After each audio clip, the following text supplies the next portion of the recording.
저술가이자 마인드펌프 미디어를 이끄는 살디 스테파노라는 분이 한 강연에서 이런 말을 했는데요. 어떤 일을 성취하는 중요한 성찰에 대한 이야기였습니다. 그것은 어떤 일의 그 여정을 사랑하고 그것을 배우게 되면 목표는 자연스럽게 이루어진다라는 것이었는데요. 예를 들면 걷는 것을 좋아하고 걷는 것을 사랑하는 사람은 단지 목적지를 정해놓고 의지를 가지고 그 목적지로 향해 가는 사람보다 훨씬 더 멀리 걸어갈 수 있다, 이렇게 이야기를 합니다. 과정에 대한 사랑은 단지 어떠한 목표를 이루는 삶 이상의 가치가 있다라는 것이죠. 여러분, 우리의 인생도 마찬가지입니다. 우리의 인생의 여정에는 참 많은 것들이 있지 않습니까? 서툰 과정과 그로 인한 실패, 그런가 하면 새로운 시도와 배움, 성장, 이 모든 것들이 우리의 인생 가운데 있습니다. 우리가 이런 삶의 전 과정을 사랑하지 못하면 성공 외에 다른 어떤 것도 다 무의미하게 되는 거고 무가치하게 받아들이게 되어서 결국은 성공에 이르지 못할 뿐더러 그 성공으로 그렇게 생각했던 목표치 이상으로 나아갈 수는 없다라는 거죠. 여러분은 어떠십니까? 어떤 여러분이 설정한 그런 목표와 그런 과정, 그것을 성취하는 그것에만 인생의 목적을 둬서 그것을 성취했을 때는 그것으로부터 오는 기쁨이 있지만 그것을 하지 못했을 때 스스로의 인생을 실패자라고 여기고 계시지는 않으십니까? 우리가 기억해야 할 것은 하나님의 관심은 일의 성취에 있는 것이 아니라 그 일을 하고 있는 우리에게 관심이 있다라는 거예요. 하나님의 관심은 일이 아닌 사람이고 그 일을 하는 우리의 내면에 있습니다. 왜냐하면 일의 성취는 하나님께 달려 있기 때문에 하나님은 우리가 그 여정을 어떻게 살아가고 있는가, 거기에 더 큰 의미를 우리에게 주신다라는 거죠. 오늘 우리가 살펴보고 있는 이 오병이어 역시 우리에게 놀라운 기적이 주는 그런 아름다운 결실, 그 결과, 그것뿐만 아니라 그 결과가 있기까지의 그 과정 안에서 우리에게 주시는 하나님의 그 음성에 우리의 귀를 기울이게 만듭니다. 저는 오늘 저와 여러분이 오늘 우리에게 주시는 이 말씀을 우리가 함께 나눌 때 기적의 결과가 아닌 그 과정 가운데 숨겨놓으신 하나님의 빛나는 보석들을 발견하는 은혜가 있게 되기를 주님의 이름으로 축복합니다. 여러분, 이 오병이어 사건은요, 사복음서에 보면 우리가 많은 기적들이 있지 않습니까? 그 중에서 모든 사복음서에 다 기록된 유일한 사건이 바로 이 오병이어 사건이에요. 그만큼 우리에게 예수님은 과연 어떤 분이신지, 그리고 그분이 우리에게 또 주시고자 하시는 그 하늘의 그 비밀들을 가장 선명하게 우리에게 보여주는 사건이 바로 이 오병이어의 사건입니다. 먼저 오늘 본문의 시작 13절 말씀을 한번 보면요, 예수께서 들으시고 배를 타고 떠나사 따로 빈들에 가시니 무리가 듣고 여러 고을로부터 걸어서 따라간지라. 예수님이 지금 빈들에 계신다, 이 소식이 들리자마자 많은 무리들이 고을에서 나와서 예수님이 있는 그 빈들로 나아갔다라는 거죠. 여러분, 이들은 왜 예수님을 그렇게 따라다녔을까요? 여러분, 우리나라만도 해도요, 우리나라 역사가 얼마나 됩니까? 5,000년 그 역사 안에서 하루에 밥 3끼 이렇게 꼬박꼬박 먹었던 때가 불과 몇십 년 전밖에 안 돼요. 그 전에는 하루에 한 끼 배불리 먹었으면 좋겠다, 이런 소원을 가지고 살았던 게 우리 민족입니다. 보릿고개를 보내면서 나무 껍질을 벗겨 먹기도 하고, 수많은 사람들이 그 시간들을 보내면서 아프기 병들기도 하고 죽기도 했어요. 그런데 지금 우리가 보는 이 오병이어 사건은 그때보다도 훨씬 전 2000년 전에 로마의 식민지로 있었던 이스라엘 사람들의 그 배경으로 하고 있지 않습니까? 그들은 우리가 경험했던 그런 가난보다 더 극심한 가난 속에서 살았을 겁니다. 먹지 못하니까 몸이 병들게 되고, 또한 몸이 또 병드니까 병들었지만 그것을 고치려고 하는 그런 돈도 재정도 또한 사람도 넉넉하지 않았죠. 그럴 때 많은 사람들이 놀라운 소식을 듣게 됩니다. 무슨 소식입니까? 갈릴리 그 나사렛에서 나신 그 예수 그리스도를 만나면 우리가 병에서 고침을 받게 된다더라. 그래서 사람들은 병을 고침받기 위해서 예수님이 산에 계시면 산으로 따라가고, 예수님이 바다 건너에 있다 그러면 바다 건너까지도 따라가고 계속 예수님을 따라다니는 거죠. 그런 그들을 보시는 예수님의 마음이 어땠을까? 이어지는 14절은 이렇게 말합니다. 예수께서 나오사 큰 무리를 보시고 불쌍히 여기사 그 중에 있는 병자를 고쳐 주시니라. 여러분, 오병이어 기적의 출발은 주님의 이 불쌍히 여겨 주심, 이 긍휼의 마음에 있다라는 것을 우리는 잊지 말아야 합니다. 여기서 불쌍히 여기사라는 이 말을 원어로 보면요, 창자가 끊어지는 아픔을 느끼셨다, 이런 뜻을 가지고 있는 단어를 사용하는데요. 그러니까 자신을 찾아온 그들을 그저 덤덤하게 바라보시고 아니면 외면하시고 계시는 것이 아니라 그 무리들을 보면서 정말 애간장이 타고 애간장이 끊어지는 듯한 그런 절절한 아픔을 느끼고 계셨다라는 거예요. 여러분, 이것이 바로 오늘 우리를 향하신 주님의 마음입니다. 주님은 우리를 불쌍히 여겨주세요. 우리를 긍휼히 여겨주십니다. 그 긍휼의 시선으로 우리를 바라봐 주시고 계세요. 오늘 살아가는 얼마나 많은 분들이 지금도 그 인생길 가운데 눈물 골짜기를 지나고 계십니까? 부한 분들은 부한대로 어렵고, 또 경제적으로 어려운 분들은 그것 때문에 또 아픔이 있고, 건강한 분은 또한 생각하지 못하는 다른 또 문제로 인해서 어려움을 당하고, 그리고 건강을 잃은 사람은 또한 그것으로 슬퍼하고. 저는 순탄하게 모든 일이 잘 풀리고 모든 일이 평강한 그런 분들을 만날 때도 목회적인 기도가 나오지만, 그러나 이런저런 눈물 골짜기를 걸어가시는 분들을 이렇게 볼 때 더 기도가 나오는 것 같아요.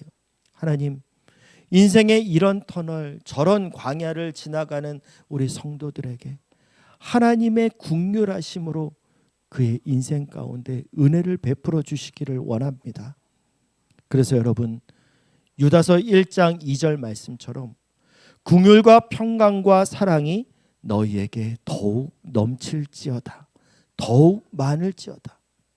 바라기는 오늘도 우리를 긍휼히 여겨주시며 우리의 영혼을 향해서 오늘도 동일하게 선포해 주시는 주님, 긍휼과 평강과 사랑이 너희에게 더욱 많을지어다. 이 주님의 음성이 예배하는 저와 여러분의 심령 가운데 다시금 들려질 수 있길 주님의 이름으로 축복합니다. 이런 안타까운 마음 때문에 예수님을 찾아온 많은 사람들의 병을 고쳐주시고 말씀을 전해주시면서 점점점 시간이 많이 가고 있었어요. 15절 말씀을 보면요, 저녁이 되매 제자들이 나와 이르되 이곳은 빈들이요 때가 이미 저물었으니 무리를 보내어 마을에 들어가 먹을 것을 사 먹게 하소서. 여러분, 지금 이들이 있는 곳이 어디라고 성경은 말하고 있죠? 그들은 빈들에 있다라는 거예요. 빈들에. 무엇을 얻을 수도 없고 무엇을 기대할 수도 없는, 아무것도 없는 텅 빈 그 빈들에 그들이 서 있는 겁니다. 그곳에서 그들을 기다리고 있는 것은 단 하나밖에 없었어요. 굶주림이에요. 배고픔. 이 굶주림만이 그들을 기다리고 있었습니다. 저는 이 장면을 이렇게 묵상하면서 상상해 볼 때 우리의 삶을 너무도 여실하게 보여주는 장면이 아닌가라는 생각을 하게 됐습니다. 날은 어느덧 저물어서 해가 기웃기웃 그렇게 넘어가고, 그렇게 빈들에서 아무것도 채워지지 않는 이 허기진 마음으로 인생의 길 위에 서 있는 우리의 모습. 바로 그때 제자들은 예수님에게 말하죠. 예수님, 이들을 빨리 가까운 마을로 보내십시오. 그들이 그 마을에 가서 먹을 거를 하게 해 주십시오. 그들이 지금 너무 굶주려 있습니다. 그런데요, 이런 제자들의 요구에 예수님이 너무나 생소한 뜻밖의 말씀을 하시는데요. 16절 말씀 우리 같이 한번 읽어보도록 하겠습니다. 우리 16절 말씀, 예수께서 이르시되 갈 것 없다. 너희가 먹을 것을 주라. 아멘. 주님이 하신 첫 마디가 뭐였습니까? 갈 것 없다. 갈 것 없다라는 거예요. 이 빈들을 떠나지 말라는 거예요. 여러분, 예수님은 왜 그들을 마을로 흩어지게 해서 그 마을에서 마음껏 먹고 자신의 필요를 채울 수 있게 그렇게 해라 이렇게 하지 않고 이 빈들에 계속 머물러 있게 그렇게 하셨을까? 예수님이 선택하신 이 광야를 주님은 왜 선택하셨을까? 여러분, 광야라는 이 단어는요, 히브리어로 우리가 잘 알듯이 말씀으로부터라는 의미를 가지고 있습니다. 그러니까 유대인들은 광야를 단순히 고독하고 외로운 곳, 결핍이 있는 곳으로 그렇게 여겼던 게 아니라 하나님의 말씀이 들려지는 장소, 하나님의 임재가 임하는 장소라고 여겼기 때문에 그 광야를 미드바르, 말씀으로부터 이렇게 불렀다라는 거예요. 여러분, 성경에 보면 하나님은요, 많은 믿음의 사람들을 광야로 부르시는 것을 우리가 볼 수 있습니다. 그리고 하나님은 하나님의 사람들을 그곳으로 불러서 그 광야의 시간을 통해서 그들을 하나님의 사람으로 빚어가시고 계신다라는 거예요. 모세가 그랬고, 사도 바울이 그랬고, 다윗이 그랬고, 수많은 하나님의 사람들이 그랬습니다. 하나님은 그의 사람들을 광야라고 하는 이 혹독한 그 고통과 아픔의 땅으로 부르시고 그곳에서 연단하시며 그들을 빚어가고 계셨어요. 여러분, 이 땅을 살아가는 누구에게나 이런 광야와 같은 상황이 인생 가운데 찾아올 수 있습니다. 그러나 여러분, 그 광야를 두려워하지 마십시오. 광야는 힘들고 어렵고 물이 없어 척박한 땅인 것은 분명하지만, 그러나 믿음의 사람에게는 오히려 하나님의 음성이 들려지는 곳, 하나님의 임재가 임해서 하나님과 더욱더 친밀함을 누리는 곳이 바로 광야이기 때문이에요. 예수님은 바로 이러한 장소, 이 광야, 이 빈들에서 무리들이 육체적으로 필요한 것, 현실적인 이유로 세상으로 흩어지는 것을 막으시고 계속해서 그분의 말씀과 그분의 능력이 임하고 있는 이 빈들에 머물라 말씀하고 있는 거예요. 왜냐하면 그곳엔 결핍도 그곳에 있지만 또한 그곳에는 누가 계시기 때문입니까? 예수 그리스도가 계시기 때문이에요. 여러분, 우리도 인생의 빈들에서 배고픔을 느낄 때 먹을 것을 얻기 위해서 마을로, 세상으로 더 내가 나아가야 되는 것 아닌가 이렇게 생각할 때가 있죠. 하지만 주님은 그 해질녘 그 빈들과 같은 우리 인생의 육체적, 감정적, 영적 그 모든 결핍의 순간에 우리가 세상에서 그것을 채우기보다 주님의 말씀과 임재 안에서 그것을 채우기를 주님은 원하십니다. 여러분, 혹시 지금 여러분의 인생이 이 오병이어의 기적이 일어났던 그 장소, 해질녘 빈들과 같이 여겨지는 그런 인생의 계절을 보내고 계시는 분 있으십니까? 건강이 기울고, 재정이 기울고, 관계가 기울고, 인생의 모든 기쁨이 기울어가는 것처럼 여겨지십니까? 그러나 여러분, 바로 그 빈들에 우리 주님이 함께 하신다면 그 장소는 결핍의 장소가 아니라 오히려 변화가 시작되는 장소요, 영광이 시작되는 장소요, 새로운 회복이 시작되는 장소인 줄 믿습니다. 여러분, 예수님을 구하십시오.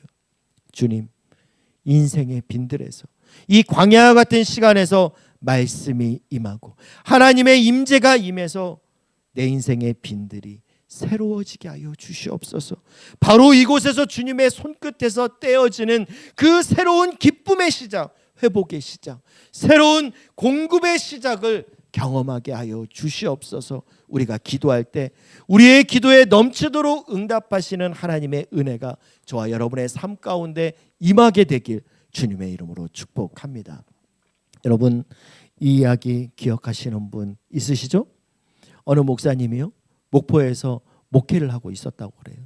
그래서 아침에 새벽 예배를 마치고 이렇게 나오는데 그 교회 앞에 어떤 한 젊은 사람이, 남자가 이렇게 앉아 있으면서 교회를 이렇게 계속 이렇게 쳐다보더라는 거예요. 그러다가 이제 새벽 예배를 마치고 나오는 그 목사님하고 눈이 딱 마주쳤다라는 거예요. 그래서 그 목사님이 그 형제한테 뭐라고 말했습니까? 아무도 기억 못 하나요? 뭐라 그랬습니까? 샬롬 그랬잖아요. 이게 습관적으로 목사님이니까 샬롬 그러니까 그곳에 있었던 그 남자가 갑자기 흠칫 놀라더니 그냥 획 가더라는 겁니다. 그리고 그 다음 주가 되는데 주일에 그 새벽에 만났던 그 남자가 예배당에 와서 앉아 있더라는 거예요. 그리고 몇 주 계속 나오더라는 겁니다. 이렇게 보니까 은혜를 또 받는 것 같아요. 그런데 등록은 안 하고 있는 겁니다. 그렇게 3달을 이렇게 지나고 있던 어느 날 그 남자로부터 전화가 온 거예요. 목사님 시간 좀 내주시죠. 제가 목사님 식사 대접을 한번 하고 싶은데 시간을 한번 내주시죠. 그래서 이 목사님이 이분을 이제 등록시킬 생각으로 시간 괜찮습니다. 한번 만나시죠. 그래서 만났는데 이분이 만나자마자 막 상기되고 막 흥분돼가지고 막 목사님한테 얘기하는 거예요. 목사님, 제가 사실은 넉 달 전에 병원에 갔는데 진단을 받기를 암이라는 진단을 받았습니다. 그래서 잠이 안 오는 불면의 밤을 보내고 그렇게 그날도 이렇게 마을을 돌아다니고 있는데 갑자기 저 앞에 보이는 저 교회를 보면서 교회 다니는 사람은 뭐가 좋아서 그렇게 교회를 다닐까?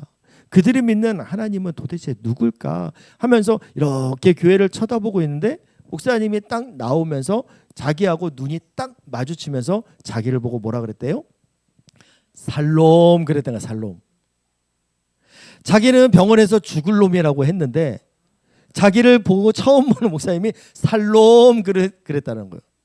그게 그래도 목사님이 한 말인데 뭔가 느낌이 있고 뭐 그래서 그렇게 말하지 않았을까 해서 교회에 왔다라는 거죠. 교회에 와 보니까 뭐 말씀이 한 주 한 주 지나가면서 은혜를 받고 또 말씀이 막 믿어지고 동의가 되고 막 그렇게 3달을 보냈는데 갑자기 자기 몸이 좀 좋아지는 느낌이 있어서 병원에 가서 다시 검진을 받았더니 그 암이 깨끗이 나았다는 거 아닙니까? 이렇게 얘기를 했다라는 거예요. 할렐루야. 여러분, 교회는 어떤 곳입니까? 죽을 영혼을 살리는 곳이고 연약한 영혼 주님 앞에 세워지는 생명을 살리는 공동체인 줄 믿습니다. 여러분, 우리가 인생의 광야에서만 만날 수 있는 그 하나님이 있습니다. 그 하나님을 만나는 은혜가 있기를 바라고 그 광야에서 회복을 경험하는 저와 여러분이 될 수 있길 주님의 이름으로 축복합니다. 우리 옆에 있는 분하고 한번 인사할까요? 살롬. 살롬. 예수님이 갈 것 없다, 너희가 먹을 것을 주라, 이렇게 주님이 이렇게 말씀하자 제자들이 깜짝 놀라죠. 같은 내용을 기록하고 있는 요한복음 6장 7절에 보면 이 주님의 말씀에 빌립이 갑자기 일어나서 주님한테 이렇게 말을 합니다. 빌립이 대답하되 각 사람으로 조금씩 받게 할지라도 200데나리온의 떡이 부족하리이다. 여러분, 빌립 대단한 사람이죠. 딱 보자마자 사람들을 쭉 둘러보더니 한 몇 명 있다 생각하고 200데나리온 필요합니다. 이렇게 얘기하는 거예요. 여러분, 지금 남자만 5천 명, 여자와 아이들까지 뭐 대략 한 2만 명이 좋게 넘는 그런 사람들의 그 한 사람 한 사람을 계산해서 식비를 계산하니까 200데나리온 딱 나오는 거예요. 얼마나 머리가 좋습니까? 근데 여러분, 이 빌립이 말한 200데나리온이 있으면 그 들녘에 있는 사람들을 다 먹일 수 있을까요? 200데나리온이 정말로 있으면 먹일 수 있을까? 여러분, 한 데나리온은요, 당시 하루 품삯이라고 하니까 지금 우리나라로 치면은 한 10만 원이다 계산을 그렇게 해본다면 200데나리온이면 얼마입니까? 우리 아이들이 와야 되는데 200데나리온 얼마예요? 한 2천만 원 되는 거잖아요. 그럼 여러분 2천만 원 있으면 지금 이 들녘에 있는 2만 명의 사람들 다 먹일 수 있을까요? 없어요. 왠지 아세요? 이 2만 명이 한 번에 들어갈 식당이 거기 어디 있냐라는 거예요. 그리고 2만 명이 먹을 빵, 그 빵을 비축하고 있는 빵집이 어디 있냐라는 거예요. 한 마을에 2만 명이 먹을 빵을 가지고 있는 그런 그 빵가게가 이 빵가게에 있는 빵을 다 모아도 그게 되겠냐라는 거예요. 돈이 없어서 안 되는 게 아니라 빵이 없어서 그렇게 할 수가 없는 겁니다. 여러분, 그런데 이 빌립의 말 200데나리온을 듭니다. 이 말은 이거는 불가능합니다. 이런 말이기도 하지만 사실 그의 말 안에는요, 자신의 믿음 없음을 드러내는 거예요. 자신의 그 믿음을 거부하는 말이 바로 200데나리온입니다. 지금 눈앞의 현실을, 지금 되어져 가는 그런 상황들을 이렇게 보면서 그 현실의 근거에서 믿음을 지금 거부하고 있는 거예요. 그의 말은 그렇게 믿음 있다고 많은 사람들에게 인정받고 스스로도 나는 믿음 있는 사람이라고 인정했던 예수님의 12제자잖아요. 12제자. 예수님의 12제자였던 이 빌립의 그 믿음을 적나라하게 보여주는 표현이 200데나리온이나 필요합니다. 이 한마디에 들어있다라는 거죠. 여러분, 주님이 원하는 건요, 이성적인 판단을 원하는 게 아니에요. 주님이 원하는 건 하나밖에 없습니다. 바로 믿음입니다. 믿음. 그때 또 다른 제자들이 주님께 얘기를 해요. 17절에서 19절 말씀 오늘 본문에 보면요, 제자들이 이르되 여기 우리에게 있는 것은 떡 5개와 물고기 2마리뿐이니이다. 이르시되 그것들을 내게 가져오라 하시고 무리를 명하여 잔디 위에 앉히시고 떡 5개와 물고기 2마리를 가지사 하늘을 우러러 축사하시고 떡을 떼어 제자들에게 주시며 제자들이 무리에게 주니. 같은 내용을 기록하고 있는 이 요한복음에 보면요, 조금 더 상세하게 이 떡 5개와 물고기 2마리를 가지고 온 것이 한 어린 아이였다, 이렇게 기록되어 있는데요. 여러분, 지금 제자들의 손에 들려져 있는 것은요, 그들이 말했던 것처럼 보잘것없는 한 아이가 가져온 작은 도시락 하나밖에 없는 거예요. 그런데 예수님은 어떻게 합니까? 그걸 자기한테 가져오라고 하죠. 그리고 10명씩 50명씩 이렇게 앉으라고 이렇게 하세요. 그리고 그 작은 도시락을 가지고 하늘을 향하여 축복하시고 기도하시고 감사기도 하시고 그것을 떼어서 제자들에게 나누어 주는데, 또 무리들한테 나누어 주는데, 그곳에서 5,000명이 먹고 12강주리가 남은 놀라운 기적의 일들, 놀라운 하늘의 식탁이 그 광야 가운데 베풀어진 줄 믿습니다. 저는 오늘 예수님께 자신의 도시락을 드렸던 이 어린 한 아이에게 주목합니다. 여러분, 하나님의 나라는 어떻게 임재할까요?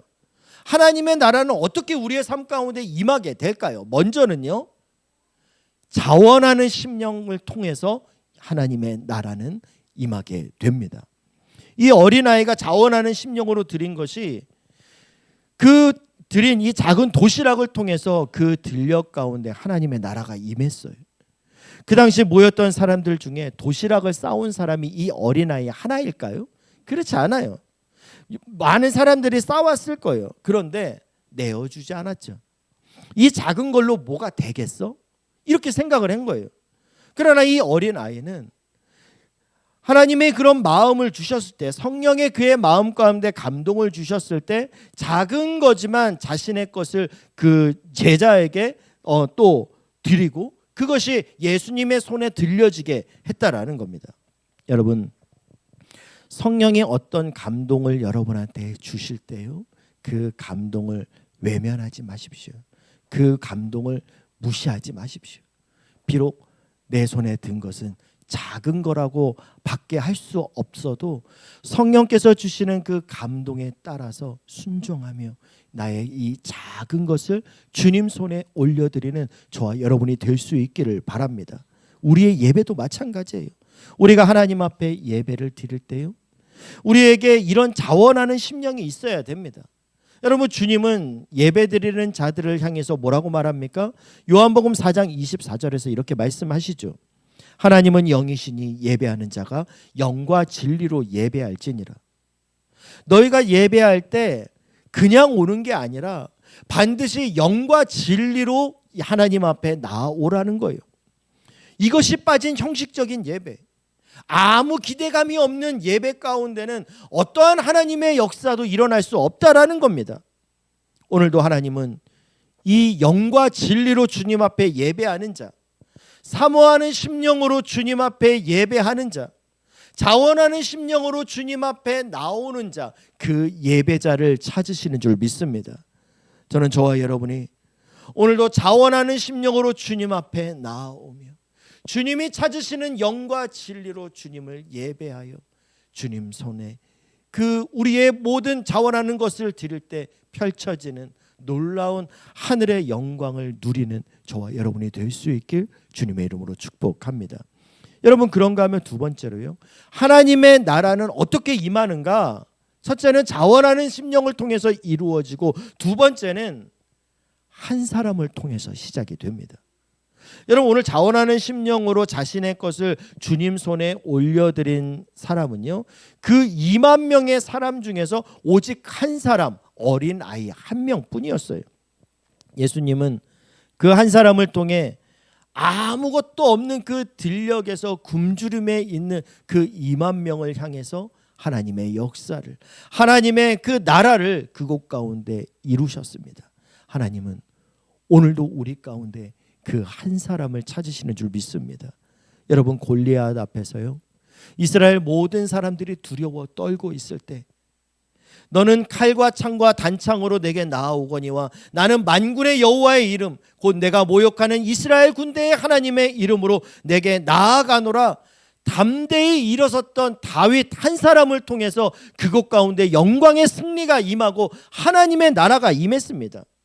이스라엘 성이 회파되었다는 소식을 듣고 많은 사람들이 막연히 안타까운 가운데 있을 때 내가 이 말을 듣고 앉아서 울고 수일 동안 슬퍼하며 하늘의 하나님 앞에 금식하며 기도하여 이르되, 하늘의 하나님 여호와 크고 두려우신 하나님이여, 주를 사랑하고 주의 계명을 지키는 자에게 언약을 지키시며 긍휼을 베푸시는 주여, 간구하나이다. 눈물로 기도했던 느헤미야 한 사람을 통해서 하나님은 예루살렘 성벽이 재건되는 하나님의 역사를 이루셨습니다. 여러분, 아이성 전투에서 아간이 범죄한 그 범죄로 인해서 이스라엘이 전쟁에서 패했을 때 하나님은 여호수아 7장 1절에서 이렇게 말씀하셨죠. 이스라엘 자손들이 온전히 바친 물건으로 말미암아 범죄하였으니 이는 유다 지파 세라의 증손 삽디의 손자 갈미의 아들 아간이 온전히 바친 물건을 가졌습니다. 여호와께서 이스라엘 자손에게 진노하시니라. 전쟁의 패배의 원인은 아간 한 사람이지만 하나님은 이스라엘 전체의 잘못이라고 이야기를 하고 있는 거예요. 그리고 그 한 사람의 범죄함으로 말미암아 공동체 전체가 어려움을 당할 수 있다라고 말하고 있습니다. 그런데 여러분, 그 공동체가 절망의 나락으로 빠질 때 그것을 회복시키는 사람 역시 한 사람이었어요. 여호수아 7장 6절 말씀해 보면 여호수아가 옷을 찢고 이스라엘 장로들과 함께 여호와의 궤 앞에서 땅에 엎드려 머리에 티끌을 뒤집어 쓰고 저물도록 있다가, 여호수아는 마치 자기 때문에 전쟁에 패한 것처럼 그렇게 여기면서 그 죄를 머리에 뒤집어 쓰고 고통하며 하나님 앞에 회개하며 나갑니다. 이러한 여호수아 한 사람의 태도가 이스라엘 전체의 회복을 여는 열쇠가 되었다라는 사실입니다. 여러분, 오늘도 한 사람으로 인해 하나님 나라가 이루어질 수 있다라는 사실을 여러분 믿으실 수 있기를 바랍니다. 교회의 영적 부흥은 어떻게 일어나는가? 이 질문에 빌리처럼 200데나리온 필요한데요. 교회 프로그램 필요한데요. 계산 딱 되는 거 아닙니까? 재정이 든든해야 되는데요. 주차장 시설이 잘 갖춰져야 되는데요. 여러분, 세상적인 대안이 하나님 나라를 이룰 수 없습니다. 교회의 회복은, 교회의 영적 부흥은 주님 앞에 무릎 꿇는 한 사람, 주의 긍휼하심을 구하는 그 한 사람을 통해서 이루어지는 줄 믿습니다. 저는 제가 그 한 사람이 되기를 원합니다. 여러분이 그 한 사람이 되어 주십시오. 여러분이 하나님의 영광을 이 땅에 임하게 하는 하나의 통로, 그 한 사람이 되어 주십시오. 여러분이 하나님이 찾으시는 그 한 사람이 되어서 여러분이 있는 가정에서, 여러분이 속한 공동체에서, 여러분이 있는 우리 교회에서 그리스도의 영광과 하나님의 영광을, 그 역사를 끌어오는 축복의 통로, 은혜의 통로가 될 수 있길 주님의 이름으로 축복합니다. 여러분, 이 빈들의 어린아이 손에 들린 그것은 초라한 보리떡 5개와 물고기 2마리 뿐이지만 그곳에 누가 계셨습니까? 주님이 계셨어요. 예수님이 계셨어요. 그곳에 결핍만 있고 좌절이 있고 절망스러운 문제도 있었지만 또한 그곳에 주님이 계셨기 때문에 변화의 역사는 일어났습니다. 여러분, 그러나 그곳에 주님이 계신다라는 것을 못 본 사람, 주님이 하시는 말을 듣지 못한 사람, 주님이 행하는 그 일들에 무관심한 그 사람은 주님을 제대로 보지 못했죠. 그저 손에 들린 그 숫자만 보였을 거예요. 그 빠른 머리 회전과 계산에만 머물면서 인생의 문제를 주님 손에 올려놓지 못하고 자기 손에 들려진 이 초라한 숫자에만 그렇게 몰두하며 도대체 이것으로 내가 무엇을 하는가? 도대체 내가 이걸로 무엇 할 수 있겠단 말인가? 탄식만 했을 거예요. 여러분, 초라해도 괜찮습니다. 부족해도 괜찮습니다. 주님이 그 모든 결핍을 채우실 능력의 원천 되심을 여러분 믿으실 수 있기를 바랍니다. 우리는 그 주님으로부터 그분만이 할 수 있는 일을 기대해야 하는 거예요. 그것이 오늘 주님이 우리에게 원하는 믿음인 줄 믿습니다. 예수님이 오병이어를 이렇게 떼어서 우리에게 나눠주셨다 하셨는데요, 성경의 원어를 보면 이 용법이 계속 용법으로 나와요. 그러니까 한번 떼줬다 이게 아니라 계속 끊이지 않고 쉼 없이 계속 떼어주셨다라는 겁니다.